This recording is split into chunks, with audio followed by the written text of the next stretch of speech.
Ça va, ça fonctionne?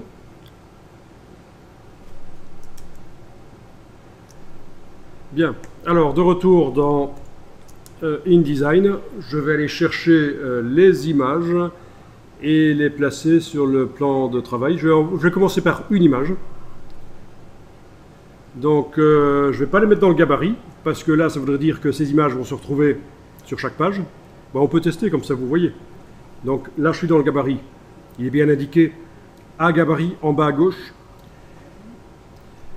Je vais aller importer une image, fichier importer. Voilà, je prends une des images. Pas besoin de afficher les options d'importation ici. On n'a pas besoin d'avoir une boîte qui apparaît avec des choix techniques. Ouvrir. Et alors vous avez l'image qui est dans le curseur. Quand vous cliquez, elle va arriver à n'importe quelle taille. Parce qu'en fait, la taille est pré-réglée dans l'image. Ça fait partie de l'image. C'est pas visible, mais c'est dans l'image, la taille est pré-réglée. La taille en centimètres. Et ça dépend comment on a pré-réglé la taille dans Photoshop. Si c'est Photoshop qui a traité l'image. Donc elle pourrait être immense ou minuscule. Je vais annuler, CTRL Z, parce qu'en fait il ne faut pas cliquer, il faut faire un cliquer glissé pour passer outre du réglage qui se trouve dans l'image, pour déterminer à quelle dimension vous la voulez sur la page.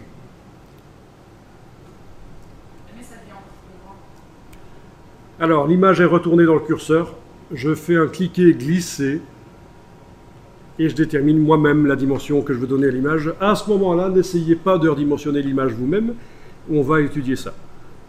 Ça n'est pas si simple que ça. Alors, comme vous voyez, l'image, je l'ai mise dans le gabarit, et elle se retrouve sur chaque page. Ça peut être très intéressant si c'est un logo ou un élément décoratif, évidemment, mais cette image d'écureuil ne doit pas se retrouver sur chaque page du document. Donc je vais maintenant la transférer du gabarit vers une des pages. Elle doit se trouver uniquement sur une des pages.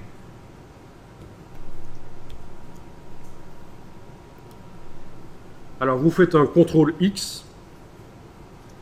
L'image est envoyée dans le presse-papier. Elle est enlevée du gabarit. Et on va aller par exemple sur la page 1.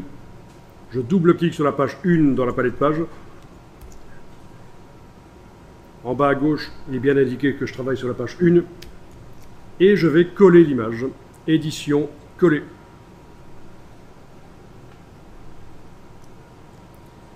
Ah, vous voyez ce qui se passe?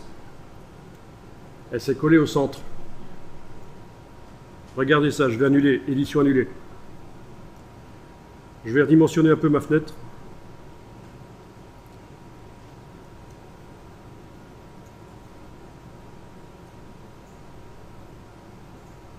Édition, coller.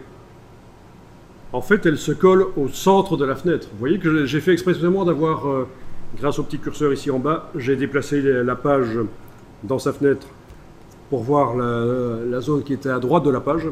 Donc, clairement, elle se colle au centre de la fenêtre, dans la zone, en tout cas, qui concerne cette page-là. Bon, j'annule, édition annulée. Alors, ce que je vais faire, c'est que je voudrais qu'elle se colle à l'endroit qu'elle occupait dans le gabarit. Et là, vous avez la fonction édition, coller sur place. Ça colle à l'endroit qu'elle occupait quand j'ai été la couper dans le gabarit. Très intéressant, cette fonction, coller sur place.